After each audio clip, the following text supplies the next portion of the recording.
নমস্কার বন্ধুরা, সকলে নিশ্চয়ই ভালো আছেন, সুস্থ আছেন। আমার আজকের রেসিপি চিকেনের একটা রেসিপি এবং এটা খেতে খুবই দারুণ স্বাদের হয়। একটা পুরনো হারিয়ে যাওয়া রান্নার থেকে এটা নিয়ে আসা একটা রেসিপি। গরম ভাতের সাথে কিন্তু দারুণ লাগবে। সরু দেরাদুন রাইসের ভাতের সাথে কিন্তু এই রেসিপিটা অবশ্যই সার্ভ করবেন। এটার নাম হলো চিকেন মালাইকারি।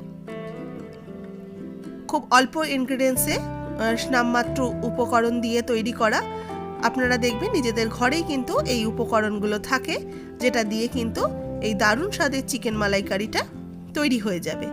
এই রেসিপিটা ভালো লাগলে অবশ্যই লাইক করবেন, শেয়ার করবেন সকলের সাথে, আর অবশ্যই করে আমার চ্যানেলটা সাবস্ক্রাইব করে নেবেন পাশে থাকা বেল আইকন সমেত। তাহলে রোজকার ভিডিওর আপডেট সবার আগে আপনাদের কাছে নোটিফিকেশান পৌঁছে যাবে। আমার ইনস্টাগ্রাম এবং ফেসবুক পেজের লিঙ্ক ডেসক্রিপশন বক্সে দেওয়া আছে, সেগুলোকে ফলো করতে থাকুন নতুন নতুন আপডেট পাওয়ার জন্য। নতুন বন্ধুদের স্বাগত জানিয়ে, পুরনো বন্ধুদের ধন্যবাদ জানিয়ে শুরু করব আজকের রেসিপি। Welcome to মিমিজ recipes. চলুন দেখে নিই চিকেন মালাইকারি করতে আমার কি কি লাগছে। আমি এখানে 500 গ্রাম চিকেন নিয়েছি, তবে এই চিকেনটাকে একটু বড় পিস করে কেটে নেওয়া রয়েছে। দেখুন ঠিক এরকমভাবে আমি থাইয়ের পিস থেকে চিকেনটাকে কেটে নিয়েছি। এবার এই চিকেনটা আমি রেখে দিচ্ছি ম্যারিনেট না করে। এবার একটা প্রসেস করে নেব। একটা বাটির মধ্যে আমি এখানে ডেসিকেটেড কোকোনাট নিয়েছি। আপনারা কিন্তু ফ্রেশ কোকোনাট দিয়েও করতে পারেন। নারকেল কোড়া যেটা রেডিমেড কিনতে পাওয়া যায়, আমি সেটা ব্যবহার করেছি। আপনারা ফ্রেশ নারকেল কোড়া নিয়েও কিন্তু করতে পারে নারকেলের দুধ বার করার জন্য। এখানে আমি 2.5 চামচের মতো নারকেল কোড়া নিলাম। এর মধ্যে একটু উষ্ণ গরম জল দিয়ে আমি এই নারকেল কোড়াটাকে ভিজিয়ে রাখবো। আপনারা যদি ফ্রেশ নারকেল কোড়া দিয়ে করেন, ঠিক এরকমভাবে নারকেল কোড়ানোটা নিয়ে একটু উষ্ণ গরম জল দিয়ে নারকেলটাকে ভিজিয়ে রেখে দিলে তাহলে নারকেলের দুধ খুব ভালো করে বের হবে। এটাকে আমি আধ ঘন্টার জন্য ভিজিয়ে রাখছি। আর নিয়েছি কাঁচা লঙ্কা বাটা। এখানে 5-6টা কাঁচা লঙ্কা বাটা রয়েছে, আদা বাটা আছে, রসুন বাটা আছে। এগুলো আমার সব 1 টেবিল স্পুন করে কিন্তু নেওয়া রয়েছে। পেঁয়াজ নিয়েছি, পেঁয়াজটা কুচিয়ে নিয়ে একটু হাফ ক্র্যাশ করে নেওয়া রয়েছে, যেটা আমি একটা হামলদস্তায় থেতো করে নিয়েছি। দেখুন কিছুটা থেতো করা রয়েছে, কিছুটা কোচানো রয়েছে। এবার একটা কড়াইয়ের মধ্যে আমি হোয়াইট অয়েল দিয়ে দিলাম 2 টেবিল স্পুনের মতো। এবার তেলটা একটু গরম হলে এবার এর মধ্যে আমি চিকেনগুলো দিয়ে একটু চিকেনটাকে হালকা করে একটু ভেজে নেব। ঠিক ভাজা বলবো না, জাস্ট সাঁতলে নেওয়ার মতো একটু সাঁতলে নেব। চিকেনের মধ্যে কিন্তু কোনো নুন বা হলুদ আমি এখনো অবধি কিছু দিইনি।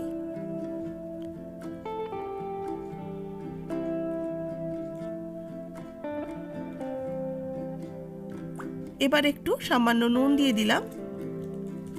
এবার চিকেনটাকে মিক্সড করে নেব, নুনটা ভালো করে যাতে মিশে যায় চিকেনের মধ্যে।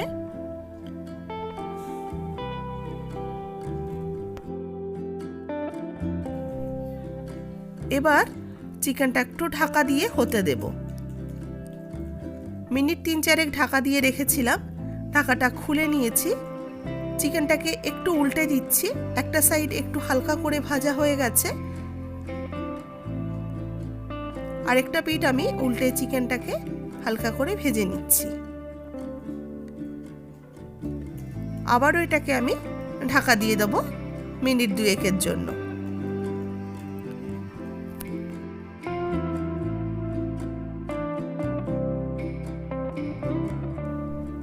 দু মিনিট হয়ে গেছে, ঢাকাটা খুলে নিচ্ছি। চিকেনটা দেখুন আমার কিন্তু যতটা প্রয়োজন ছিল ভাজার, ঠিক ততটা আমি ভেজে নিয়ে চিকেনগুলোকে একটা প্লেটের মধ্যে উঠিয়ে নিচ্ছি কড়াই থেকে। এবার ওই তেলের মধ্যেই ফোড়ন দিয়ে দেবো এলাচ, লবঙ্গ আর দারচিনি একটু শিলনোড়ায় থেতো করে নেওয়া রয়েছে, এটা আমি ফোড়ন দিয়ে দিলাম। থেতো করে নেওয়া গরম মশলা ব্যবহার করলে কিন্তু খুব সুন্দর একটা সুগন্ধ বের হয়। তেলের মধ্যে এটাকে খুব ভালো করে ভেজে নেব, আর তার সাথে দিয়ে দিলাম 2টো তেজপাতা।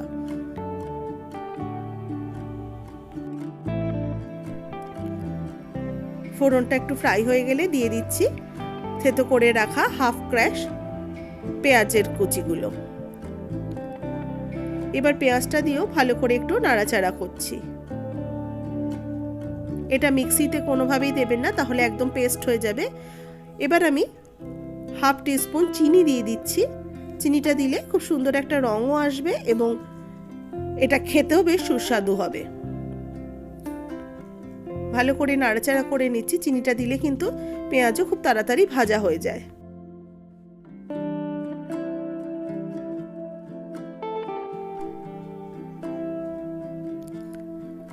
পেঁয়াজটা বেশ ভালো করে ভাজা হয়ে গেছে।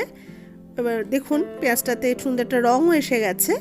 এবার আমি এর মধ্যে বেটে রাখা যে মশলাগুলো, আদা বাটা, কাঁচা লঙ্কা বাটা এবং রসুন বাটা, আমি সব এক এক করে দিয়ে দিলাম। এবার সব কিছুকে ভালো করে এবার আমি কষাতে থাকব।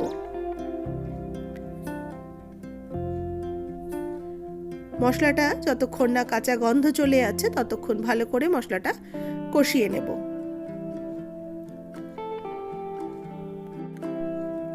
মিনিট 3-4 মশলাটা কষিয়ে নিয়ে এবার ভেজে রাখা চিকেনগুলো আমি দিয়ে দিচ্ছি। চিকেন থেকে যে জুসটাও বেরিয়েছে সেটা অবশ্যই দিয়ে দেবেন, তাহলে চিকেনের খেতে কিন্তু স্বাদটা অনেকটা বেড়ে যাবে। ভালো করে মিক্সড করে নিচ্ছি চিকেনটাকে এবং চিকেনটা দিয়েও আমি এটাকে একটু কষিয়ে নেব। এবার এর মধ্যে দেবো স্বাদ মতো নুন।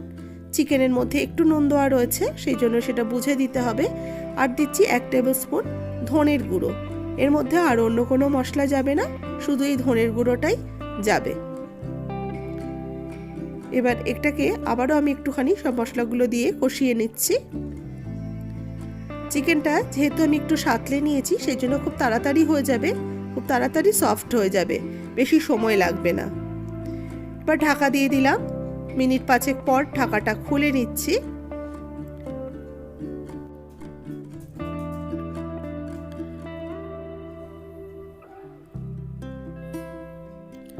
দেখুন চিকেনটার থেকে তেলটা কিন্তু সেপারেট হয়ে গেছে এবং মশলাটাও আলাদা হয়ে গেছে। চিকেনটাকে খুব ভালো করে কষিয়ে নিয়েছি। আবার একটু ঢাকা দিয়ে রেখে দিলাম। ঢাকাটা খুলে নিয়েছি মিনিট 5 পরে।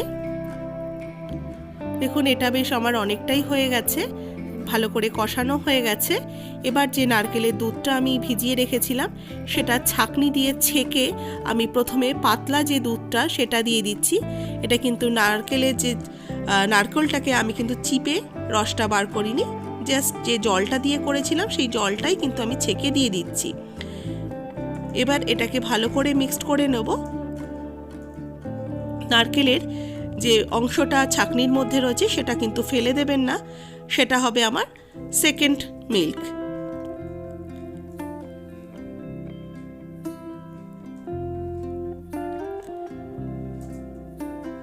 একটু ঢাকা দিয়ে রেখেছিলাম চিকেনটা একটু সফট হওয়ার জন্য, বেশ অনেকটাই আমার হয়ে এসছে। এবার এর মধ্যে দিয়ে দেবো একটু লঙ্কার গুঁড়ো, হাফ টিস্পুনের মতো, তাহলে একটু ঝালের ব্যালেন্সটাও আসবে, একটা সুন্দর রং আসবে। দেখুন একদম যৎসামান্য একটু লঙ্কার গুঁড়ো দিয়েছি। এটাকে কষিয়ে নিয়ে এবার নারকেলের যে সেকেন্ড মিল্কটা যেটা ছাঁকনির মধ্যে ছিল সেটাকে চিপে আমি নারকেলের ঘন দুধটাকে বার করে নিয়েছি। এবার সেইটা আমি সেকেন্ড দুধটা দিয়ে দিলাম। এবার একটুখানি ফুটতে দেবো। মিনিট 5 আমি চিকেনটাকে ফুটিয়ে নেব, তাহলেই কিন্তু আমার রেডি হয়ে যাবে।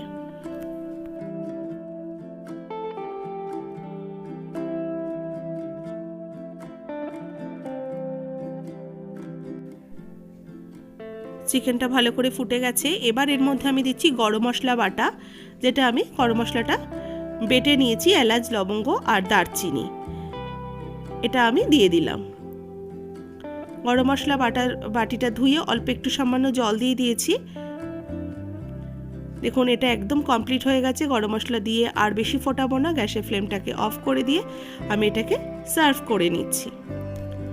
তৈরি হয়ে গেল আমার চিকেন মালাইকারি। কিরকম লাগলো রেসিপিটা অবশ্যই আমাকে কমেন্টস বক্সে কিন্তু জানাতে ভুলবেন না। আর অবশ্যই করে বাড়িতে তৈরি করে খাবেন। খুব সামান্য কয়েকটা উপকরণ দিয়ে কিন্তু দারুণ স্বাদের এই চিকেন মালাইকারিটা তৈরি হয়ে যায়। আর এটা ভাত দিয়েই কিন্তু অবশ্যই পরিবেশন করবেন। ভাতের সাথেই কিন্তু এই ধরনের অথেন্টিক বাঙালি রেসিপিগুলো কিন্তু ভালো যায়। ভালো লাগলে অবশ্যই একটা লাইক করবেন, শেয়ার করবেন সকলের সাথে। আর যারা এখনও সাবস্ক্রাইব করেননি বেল আইকন সমেত সাবস্ক্রাইব করে নেবেন আমার চ্যানেলটা।